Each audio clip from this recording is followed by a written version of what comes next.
Hello and welcome to episode 21 of the Brave Journey free weekly birth prep videos. I like to show up and talk about whatever's on my mind about birth or postpartum. And this week I am thinking a lot about pain versus suffering. So that's what we're going to talk about today. Now I'm coming at you back here in my backyard next to a waterfall, and I'm hoping that it is a soothing sound. But it might also be a really distracting sound, and I'm sorry. So in the future, if it's too distracting, let me know and I won't do it again. But I personally love coming out here to think and talk to you, and it's finally cool enough here in Phoenix, Arizona, for me to be back here in my backyard next to one of my favorite plants in my backyard. So pain versus suffering. First off, I want to be very clear. I'm using the word pain. You may hear some doulas and childbirth educators refer to the sensations in labor as intensity. They may refer to contractions as surges or waves. And while it is absolutely true that when a contraction is building, it feels like a wave. It builds, peaks, and then goes away over the course of 30 seconds to a minute. You are not feeling that intensity the entire time during labor. It does ebb and flow, so that's helpful. But I think to not call the sensations of labor pain is to do a disservice when we're trying to help people prepare for birth. I think there are two different kinds of birthers.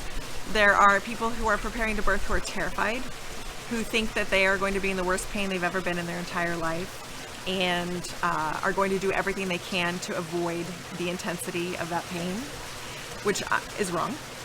They're not necessarily going to be in the worst pain they've ever been in their entire life. And there are some people who are approaching birth way overconfident. They've been told they can achieve, I hate that term around birth. They've been told they can do something to do it right and achieve a pain-free birth or a peaceful birth, and they are completely unprepared for the transformational intensity that is birth. That includes some pain, but also includes just so much more mental, physical,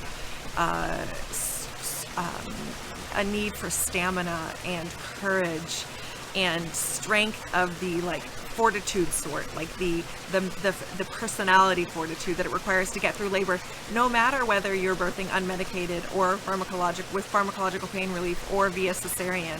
Birth is intense. And so when people go into it thinking that if they do it right, they'll just have this pain-free, peaceful birth where they just puff and breathe their baby out, that could be doing a disservice for them. We really never know what labor is going to be like for us. It depends on two things.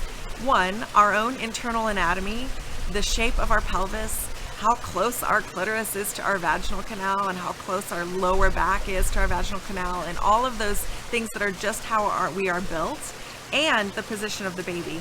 And some things can be done prenatally to help position your baby optimally. And I do absolutely teach those in the Brave Journey Birth Preparation Program. But there's no guarantee. And there's no guarantee that if you do all the right things, that your infant is going to magically be born in optimal fetal position. You just, you do the best you can, but you just aren't going to know. So the positioning of your baby affects the sensations of labor and how painful labor is, and your own internal anatomy, which it just is what it is. Everybody is built different in their pelvis. The dimensions and how close things are and how you're going to feel where the nerves are and the way the baby is placed. Some people claim they have orgasms during birth. I don't mean claim like that doesn't happen. It does happen, but it's less than 1% of people. And it probably just has to do with how close the nerves of their clitoris are to the rest of their vaginal canal. And it's how they were born. Everybody is built different in their pelvis. Our pelvic anatomy is super complex, super diverse, and super fantastic. But you just never know what you're going to come into it with. So I use the word pain because I want people prepared for intensity. I want people prepared to work hard. And I don't want them surprised when it is a mind-blowingly intense experience. I've also had births I've attended where I was in awe of the strength and courage of the person birthing.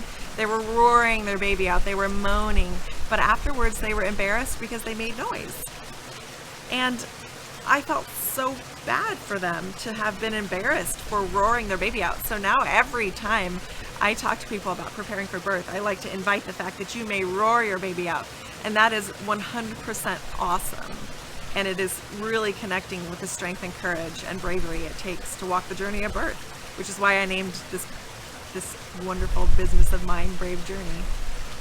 So let's talk about pain versus suffering for a second. So that was a little bit about why I use the word pain and some of my thoughts about pain. And pain versus suffering. So pain is usually an indicator. Pam England has a wonderful quote. Ooh, I should have it exactly right, but I don't have it in front of me. But it's something like, pain may be an inevitable part of labor, but much can be done to ease suffering. And this is absolutely true. The pain of labor does not have to equal suffering. And this is a nuance that I love to talk about. Oh, my favorite plant is giving me little kisses here. This is something that I love to talk about and think about. But when you're in pain because you have an injury, your body is saying there is something very wrong with this situation, and you need to attend to me so you don't injure me further. That's pain, and that can include suffering. Labor is not the pain of suffering. The pain of labor is not because anything is wrong. In fact, the more intense and painful contractions are, sometimes the more effective they are in moving that baby, helping that cervix open, the baby rotate and move down, versus like really gentle and easy contractions sometimes are not effective contractions. And there's always somebody who has like super easy, gentle contractions and their baby like falls out in a beautiful, easy way. So we are not all the same, and our experiences of birth are not all the same. And even the same birthing person with multiple babies are not going to have the same experience with the different babies. And I can say that from my experience. My first birth versus my second birth were wildly different for a few different reasons. But one being that I had two very different infants in my womb that I needed to birth vaginally. And the first one was about 8.5 pounds and the second was about 11.5 pounds. And it was different. I'm just going to be real with you.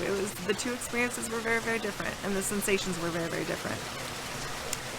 So suffering is when something is wrong, and it also involves the story that we're telling ourselves about the pain. So if we can say like yes to the intensity, yes to the strength of that contraction, yes, because everything is right and this is bringing my baby down, versus blaming or shaming ourselves for making noise in labor, or feeling angry about the situation that we're in, or worrying that we're not doing it right, or worrying that we can't do it further, versus just being in the moment and welcoming the intensity and working through it.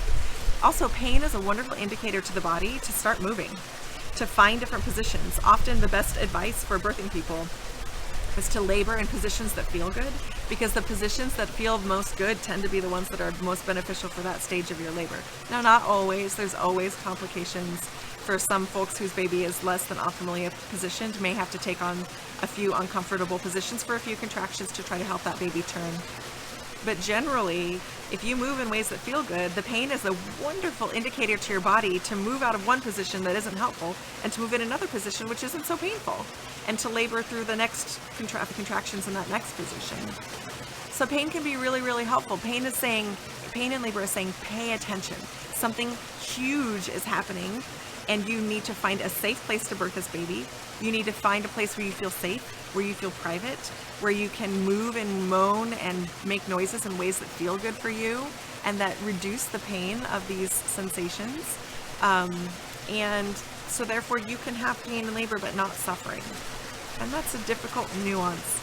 And I know that maybe some of you are watching this, I'm imagining, I wish we could have like a live conversation about this, because I'm sure some people are like, what the actual, you know what, is she talking about? But these are some of my thoughts. I've seen it in action. I've experienced it in different ways. I've only given birth twice, and that's only a sample of 2. So it's not enough to tell you what to do. And that's another thing that really bugs me, and I'm just gonna be real blunt right now. This is my last point, is that people who want to promise you a pain-free birth, I think that they are unethical. I think that it is damaging. It is potentially damaging birthing people when they try to promise a pain-free birth. Do some people have a pain-free birth? Absolutely. Is it because they just relaxed enough and they managed to have a pain-free birth or an orgasmic birth? No. It had to do, like I said in the beginning, with their anatomy and with positioning of their baby. Is there much that we can do to help get that baby into optimal fetal positioning? Yes. Can we guarantee it? No. Can you guarantee that you'll do all the right things to get your infant in the perfect position? No. You can try your best, but you cannot guarantee it. And the reason I think it's unethical to promise people a pain-free birth is because they make people think that if they just didn't relax enough or they didn't do the right things, that they did it wrong. And nobody needs to be told there is any right or wrong way to birth their baby, because that is absolutely not true. Absolutely not true. There is no one right way to birth your baby. None. Okay, so that is all I want to say about pain and pain versus suffering today. I have many more thoughts on this, but I tried to organize myself enough that I wasn't just rambling at you. So let me know what you think. Did you experience pain in labor? Did you have a pain-free birth? That's it for episode 21. I am hard at work recording the Brave Journey Birth Preparation Program. I have 31 lessons to record, and I have done like 15.